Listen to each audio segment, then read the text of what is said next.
let's get started. So I'm joined today by Jack Hidary and Nadia Harhen to discuss accelerating drug development through AI. Jack is a serial entrepreneur and co-founder of several tech companies, including SandboxAQ, where he's currently CEO. He's the author of Quantum Computing, an applied approach, and has been recognized for his leadership by organizations such as the World Economic Forum. Jack, can you tell us a little bit more about SandboxAQ? Why did you found this company? What are you doing, and how did you get there? Well, the vision for founding this company really goes back to my days at NIH, the National Institutes of Health.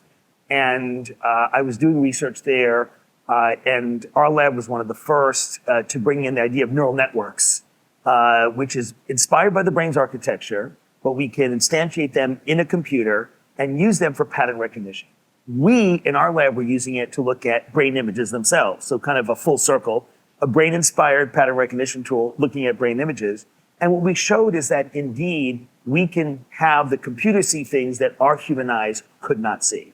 So I knew from that point that this was going to be a critical tool to transform medicine and then many other sectors. I had to wait a number of years until the chips got better, until the software got better, data sets, and so on and so forth. But my vision of starting a company, a platform that would have as its core quantitative AI that focused on novel treatments, novel diagnostics, and then other sectors after that was born at that time. And now we have SandboxAQ. The A, of course, Shoshana, is for AI, the Q for quantum, two of the twin engines that we use as superpowers to really solve very, very difficult problems. And I'm very proud of Nadia and the entire team for overcoming challenge after challenge and making a big difference already in quite a few indications. Thanks so much. And that's a good introduction to Nadia. So Nadia Harhen is the general manager of AI simulation at SandboxAQ. She spent the last 15 years developing products in the life sciences and technologies fields for small and large companies, such as Johnson & Johnson and Google, which you may have heard of. Nadia, tell us a little bit more about your background and what are you doing now at Sandbox? How did you get there? Yeah, sure. So when I first met Jack, he was actually at Google and he was applying his 10x thinking, which is what Google is known best for at the Moonshot Factory. And he was doing so across all these different domains that are really affecting many areas of our economy. And I was very attracted to him. And that was what drew me into Sandbox when I initially spun out. And now I lead two divisions focused on material science and drug discovery. And we are applying that same kind of 10x thinking. But initially, my career got started as a bench scientist. I started at Johnson & Johnson 20 years ago, setting up their proteomics labs. And at the time, that was the state of the art. And then I moved into what was a 10-plus year career in medical devices all over the world and did that kind of work for Google. I specialize in the radiology domain. The radiologists were not as good as the algorithms. I went over to Google and did that kind of work. So really cut my teeth in the algorithm space at the cutting edge of where it was beating out what scientists could really perform for us. And that is very much as the ethos of what we do. So maybe just to level set our conversation a little bit before we get into too much detail, I want to talk about AI and what that means for drug development. So for our audience, when a lot of people think about AI, they think about things like ChatGPT and other large language models. But when we use AI for drug development, we're actually learning on real world data sets, not large language models. So Jack, maybe could you tell us a little bit about the difference between using AI for daily activities or in the digital world as compared to AI for drug development? This is a great question. I'll start off, and I'd love for Nadia also to add in information about, say, our data set, other data sets that we produce. But you're exactly correct, Shoshana. If you want to really impact the real world, right? If you want to say, hey, I'm not here to create another document, an image, a video. I actually want to develop a new molecule that's going to interface with some target in the body. And so let's say we're going after a certain cancer. We might be going after Alzheimer's, Parkinson's. We might be in the cardiac space. These are all very important indications. And traditionally, it's been really hit and miss, mostly miss, when it comes to traditional drug discovery and development. In fact, the numbers, I think, as many of our viewers know, are quite sobering. It takes generally 10 plus years to develop a drug candidate, and when it gets to clinical trial, 85% failure in clinical trial, and almost more sobering, if that's not already bracing, 40% of that failure is in phase 3. The most expensive phase, Shoshana, as you know well from your deep background in biotech as well. So when we looked at this issue of how do we really come to the table with new tools, we can't use a model that's trained on words, on social media posts, on cat pictures. That is not going to be the right tool for the job when it comes to something like as serious as a cancer-fighting drug or a diagnostic. And now what we need to do is have new data sets that did not exist before. This is not data you can download from the internet. This is not data you can just buy off the shelf. You've got to do real-world experiments and take that data and then supplement that with new equation-based data. People sometimes call that synthetic data, but I like to call it equation-based data to really make it clear where that data comes from. It comes from the laws of physics and chemistry. And we know those laws and we can augment these data sets. These data sets in turn can create new AI models, not the kind of ChatGPTs that you're used to of typing a prompt in. Those are not really fit for purpose here, but novel architectures that are very well suited. Knowledge graphs, neural network models, and others that are really well suited. But I want to hand it off to Nadia to talk about specifically the kind of data we've been able to produce. Yeah, I want to touch a little bit on the novel architecture. So if we think about the evolution of the GPU, right? So we borrow from our friends in video games. Those are graphics, right? This is the birth of the GPUs. When we think about the LLMs, that's a transformer model that predicts the next one, right? This is a 2D sort of like linear model. Now, when we get into images, right, generative images, now you get into like matrix multiplication models, right? So we're looking at generating from a two-dimensional image, a little bit more complicated. So the GPUs evolved. Now the GPUs have evolved even more so where we're modifying the firmware of the thing that controls the GPUs to handle what's called triangular calculations, where we're looking at 3 objects in space across a matrix. That is highly complicated. This is the type of thing that people thought we had to wait for quantum computers.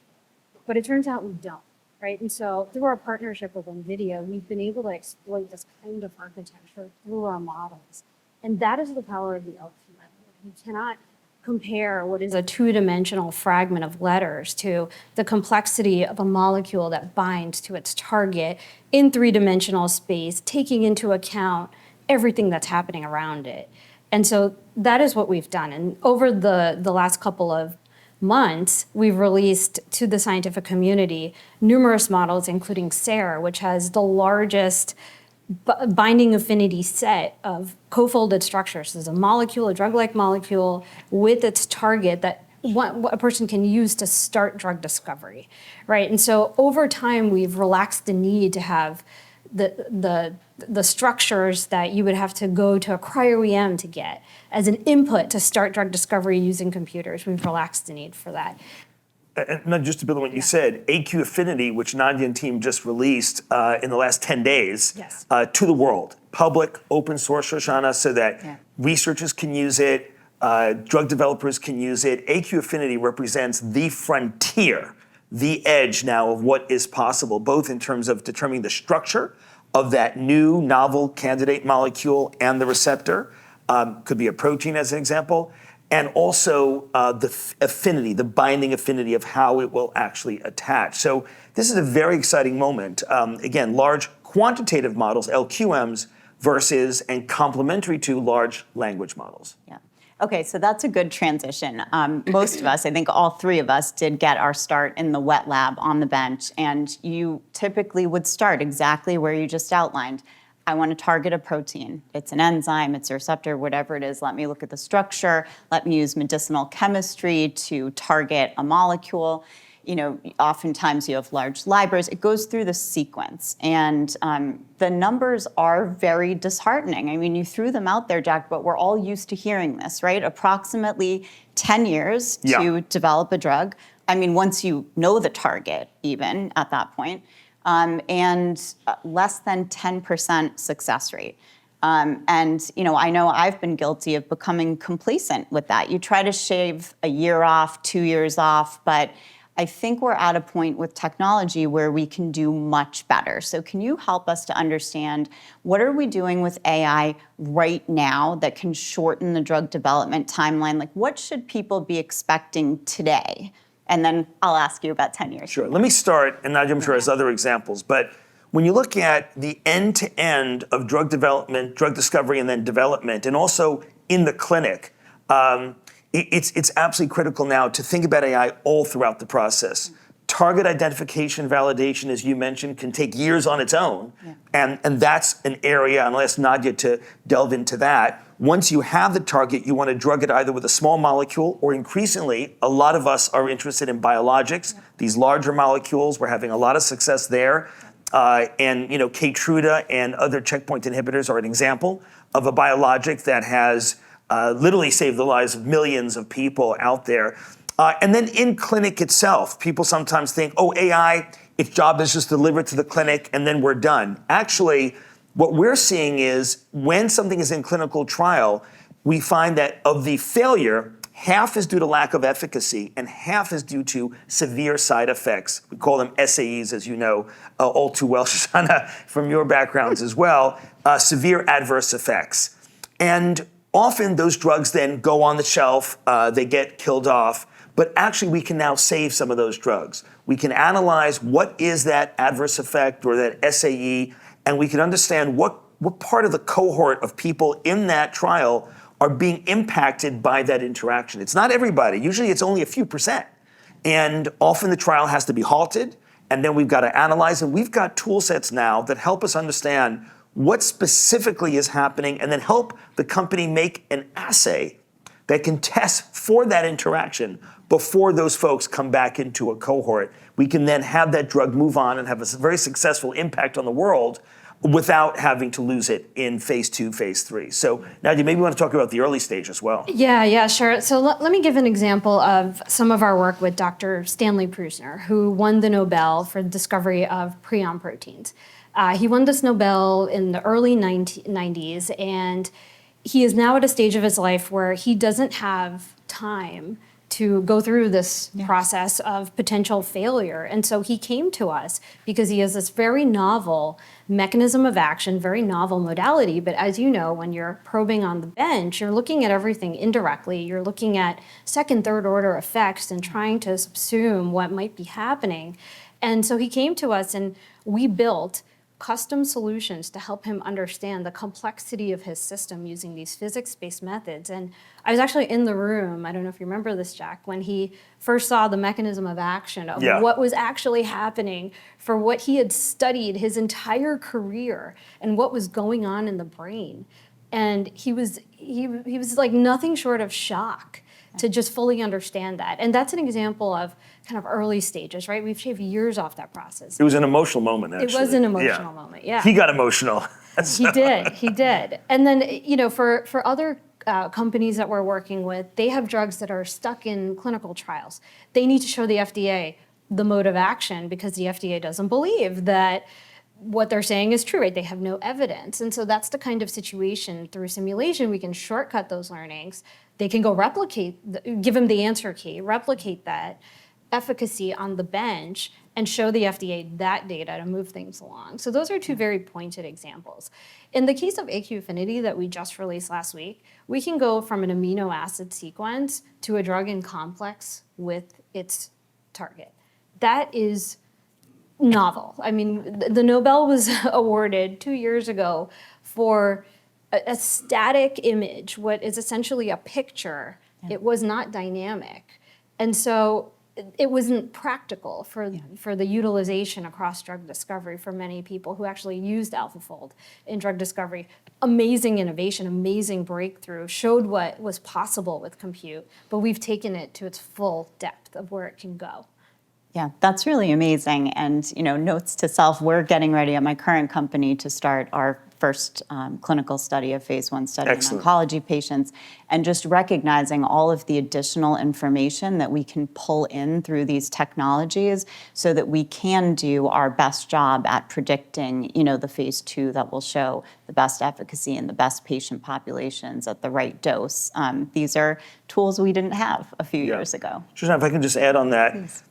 Another aspect of what these tools are impacting is who can now really make a drug. Traditionally, we've always thought of pharma and biotech. Those are the two typical places you make a drug. Maybe academia can help get it to a certain point, but then typically you'll be licensed out to a biotech or a pharma company. But now, with these new tool sets, it really democratizes and opens up the playing field. Yeah. We're seeing for the first time sovereigns, nation states, saying, hey, we've got a particular challenge, medical challenge in our community, in our population. We'd like to go ahead and get a drug developed. Now, they can take it to a certain part. For example, they can do phase 1 and phase 2 trials typically much faster and more efficiently than we can in the United States because they've got state-of-the-art hospitals that they just built in the last few years. Yeah. For example, thinking about the GCC, the countries in the Gulf area, state-of-the-art hospitals, FDA recognized, really great docs there and clinical trial apparatus and setup.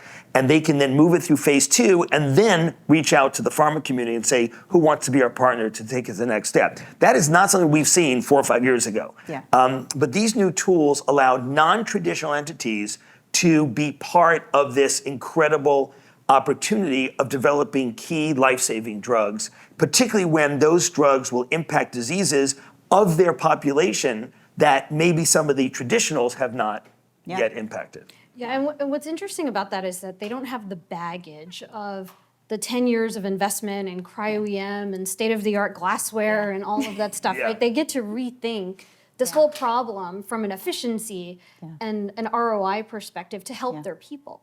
And so in these cases, we're helping 2 particular sovereigns right now. And I mean, talk about Bahrain as an example. Bahrain. So we actually just signed a few months ago a massive deal with Bahrain, where we're taking a drug end to end, and we're looking at something that we can make for them that affects the global population, but more importantly for them, something that affects their people endemically. Yeah. And that is just something that the economics of a rare disease is such that when you don't have the overhead to pay for, you can pursue it in a different way, and that's what they're exploring with us. Yeah, I mean, sovereign nations are one thing. I'm thinking there's some academic physicians in our audience Absolutely. that might want to do that on their own as well, and it really opens up. I think it does empower academic institutions now, individual labs, to take drug discovery much farther than they ever could. Typically, they'd have to stop at a very early phase, license it out, and really lose a lot of the control over the fate of that drug. Now it's really possible to take it to the next step. Yeah. Okay, so what should we expect in the future? This is amazing what we can actually do today. Yeah. Where do you see things going 5 and 10 years from now? Well, I can start. I mean, first off, we made a bet when we started this operation inside of Alphabet initially that the GPUs, the TPUs, as you know, Alphabet makes its own accelerated chip called the TPU. NVIDIA has the GPUs. We have partnered with both companies, both incredible operations and wonderful partners. We made a bet that it would go exponential, that the capabilities, the computation capabilities of these chips would grow and grow literally not even every 18 months, which is initially Moore's Law, but every 6-7 months. Yeah. And if you look at NVIDIA's roadmap from Hopper to Blackwell to Vera Rubin, and Vera Rubin, of course, an incredible scientist that they named it after, and that's also a wonderful thing. It was supposed to take 2, 3, 4 years for that evolution to happen. They've compressed it down to under 2 years in terms of that transition. So our thesis was correct back in 2017, 2018, that this capability of the chips would grow very significantly. We are also looking forward to the point where our partners who are making quantum hardware will now start to deliver to us scaled error-corrected quantum computers. That's probably not going to happen until the year 2030, 2031, but we're seeing really positive milestones being met by Google, by IBM, by Microsoft, by so many other companies, Quantinuum, IonQ. There's about 36 companies out there that have serious quantum computing efforts, and we test our software on a variety of those platforms. I think that will put more gas on the fire around the year 2030, 2031. But as Nadia pointed out, we're not waiting till then. Already today's chips with our algos, we're a software company, are able to really synergize and bring big benefit today. Yeah, I would say this idea that we are going to wait till phase 1 or phase 2, 6 years after millions of dollars worth of investment to see a drug fail, that will be a thing of the past in 5 Great. to 10 years. I We'll really all be do. happy about I think, yes, the IND enabling studies should all be done in silico. There's no reason why we can't do that. I will say Sandbox will do that this year. Yeah, and already, Shoshana, if you look at, we had input into the FDA, many others did as well. This was a collective community effort about animal testing. Yes. And the main focus that we had in our conversations with the FDA and others had is that we're losing time and the animal models are actually not reflective of human biology. How many mice have we saved from Alzheimer's? How many mice have we cured diabetes? How many mice have we killed off a cancer? Literally thousands, maybe hundreds of thousands of mice. But the ability to transfer over to human biology is a wholly different story. And that's why people keep getting surprised in the clinical trial. Well, we tested in this animal model. Well, guess what? The in silico models are now better in many cases in terms of its fidelity to human biology than an animal model. And the FDA recognized this, to their credit, a number of months ago in a new advisory they gave out, saying that we, the community, could start to shorten and limit the amount of animal testing, go right from in silico, a little bit of animal testing, mainly for safety purposes, and then jump into the human. Yeah, you can actually register your in silico tools with the FDA for other companies to use as you show their efficacy, and that is something that we're absolutely planning to do. Yeah, so it's taken a while, Shoshana, but the change is starting to happen. Yes. Yeah, well, we'll all be thankful for that. I mean, within the drug development community, but I think the people that it will impact most are the patients at the end of the day, and I think everyone's waiting for that. But to your point, there's so much that we're actually able to do right now that it's amazing how far things have advanced already. So, Absolutely. All right, well, thank you both for Thank you joining very us today. much.